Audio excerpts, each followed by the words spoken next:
terorismo. Ito ang isa sa pinakabagong prediksyon na isiniwalat ng tinaguriang Nostradamus daw ng Pilipinas na si Jay Costura. Walang alinlangang binitawan ni Jay ang pangitangi ito na mangyayari anumang oras daw o araw ngayon. Siya umano'y nanaginip ng mga taong nagtatakbuhan sa isang mall, mga pagsabog at kaguluhan subalit hindi niya malocate kung saan eksaktong mall ito. 5 araw lamang matapos itong sabihin ni Jay, nagsilabasan sa social media na mayroon daw 2 bombang natagpuan nga sa tapat ng isang mall sa Iligan City sa Northern Mindanao. Bata pa lamang si Jay, alam na niyang may kakaiba siyang kakayahan, katanging ang hindi niya ginusto pero kusang ipinagkaloob sa kanya. Nagsimula ito noong siya umano ay 7 taong gulang kung saan habang siya ay lumalaki ay marami sa kanya ang nagbubuli dahil nakikita umano siya ng kanyang mga kaklase na may kausap kahit wala naman itong ibang kasama. Pero alam ni Jay na may mga nakikita siya na hindi nakikita ng mga normal na tao. Noong una, aminado si Jay na siya ay takot sa regalong mayroon siya. Katunayan, dahil sa regalong mayroon siya, maging ang sarili niyang pamilya ay hinusgahan siya. Natakot ang kanyang pamilya dahil itinuturing siya noon ng kanilang mga kapitbahay bilang malas. Dahil dito, napilitan siyang mabuhay na mag-isa. Sa kanyang paglayas, ang mga kalye ng Quiapo ang nagsilbing tahanan niya at saksi ng kanyang kalungkutan. Sa kanyang pag-iisa, mas lalong tumindi ang calling daw sa kanya na tuparin ang misyon sa mundo. Dito na niya nasiguro na may basbas umano ng langit ang kanyang kakayahan. Dito na rin nahulma ang kanyang galing sa pagbibigay ng hula at prediksyon. Isiniwalat ni Jay ang mga nakakagimbal na pangyayari ang umano'y paparating para sa huling 4 na buwan ng 2023. Nakakahawang sakit, kalamidad, kahirapan, iilan lamang yan sa mga makapanindig balahibong nakita ni Jay sa kanyang mga prediksyon at premonisyon bago matapos ang taong 2023. Ayon sa nakikita ni Jay Costura, isang malakas na lindol ang magaganap at isang malaking sasakyang pangdagat umano ang lulubog o tataob sa nalalabing 4 na buwan ng taon. Kailangan umanong maging maingat din sa mga posibleng pag-atake ng mga terorista dahil aktibo sila sa panahon ngayon, lalong-lalo na sa mga matataong lugar tulad ng mga shopping malls. Hindi lamang trahedya ang lumalabas sa mga pangitain ni Jay Costura, may pangitain din siya sa bagong sakit na umano'y peperwisyo sa mga tao. Ayon kay Jay, isang klase ng virus na ang aatakihin naman umano ay ang utak ng isang tao. Una umunong maglalagas ang buhok ng taong tatamaan ng sakit at maaari umunong tila mawala sa sarili ang biktima at posibleng magwala. Ito umuno'y mangyayari anumang oras ngayon. Isa pa sa mga nakikita ni Jay Costura ay ang mga kakaiba umunong mga creatures o nilalang na hindi siya sigurado kung mga ibon dahil malalaki umano ang mga ito. Nakakakita din siya ng mga isda na may kakaibang itsura na maglalabasan din bago matapos ang taong ito. Sigurado namang magtataas ang kilay ng marami sa naging kutob ni Jay Costura pagdating naman sa politika ng ating bansa. Humanda daw ang lahat sa pagbabago ng pamumuno sa bansang Pilipinas.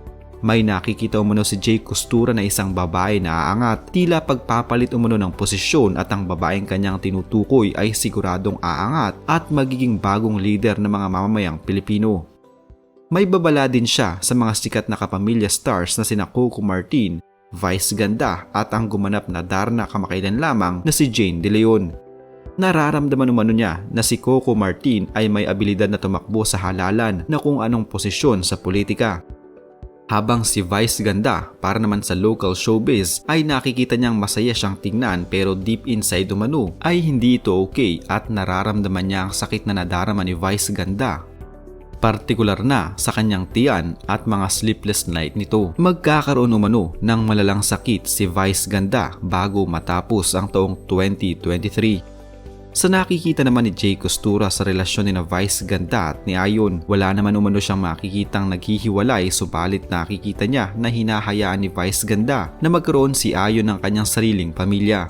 Habang para naman kay Jane De Leon na gumanap na Darna kamakailan lamang, binalaan siya ni Jay Costura na dapat siyang maging maingat sa pagbabiyahe dahil nakakakita umano siya ng isang aksidente kay Jane De Leon mula sa pagbiyahe-biyahe nito sa iba't ibang mga lugar gaya ng car accident o aksidenteng may kinalaman sa motor. Buong tapang ding isiniwalat ni Jay Costura ang kapalaran ng isang sikat na atleta na umunoy maghihirap at magkakaroon ng malaking problema pagdating sa pera.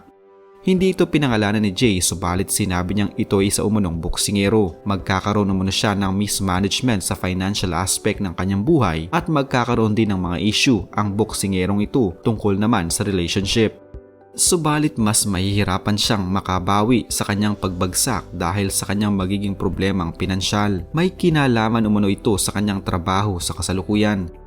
Pero iba naman ang nagiging opinyon ng mga tao mula sa siyensya. Sa mga psychic na tulad ni Jay Costura, totoo umano ang panaginip subalit ang mga sinasabi ni Jay Costura umano ay bunga lamang ng kanyang mga ninanais o mga panaginip na naisasama niya na nais niyang mangyari. May mahigpit ding paalala ang simbahang Katolika sa mga ganitong babala at umano'y prediksyon sa publiko. Kung totoo umano ito, hindi umano ito nagmumula sa Panginoon dahil isa sa mga ipinagbabawal ng Biblia ay ang pagkonsulta sa mga nagbibigay ng mga prediksyon. Hindi kailanman umano para sa isang tao na alamin ang magiging future ng isang tao o ng mundo. Ang gawaing umano ito ay para sa Diyos at isang kapangyarihang taglay ng isang tunay na Diyos. Kung titignan umano ang katekismo ng simbahan, ang pagkonsulta sa mga manghuhula o fortune teller ay isang uri ng kasalanan laban sa unang utos sa 10 Commandments. Ayon pa sa simbahan, para sa mga taong mahilig magpahula, isa umano itong napakalaking kasalanan laban sa Panginoon dahil ito ay nagpapakita ng kawalang pagtitiwala sa Diyos at paghahangad na makontrol ang future ng isang tao. Gate naman ni Jay Costura, maniwala man ang tao o hindi sa kanyang mga pangitain, may patotoo man ito o sadyang nagkataon lamang, iisa lang naman daw ang kanyang intensyon at ito ay ang makatulong sa ibang tao sa pamamagitan ng mga pinibigay niyang mga babala dahil sa huli, hawak pa rin ng tao ang kanyang kapalaran. Gabay lamang ang tulad ni Jay Costura para makaiwas sa nakaambang na kapahamakan. Pero kung ikaw ang tatanungin, naniniwala ka ba sa mga manghuhula gaya ni Jay Costura?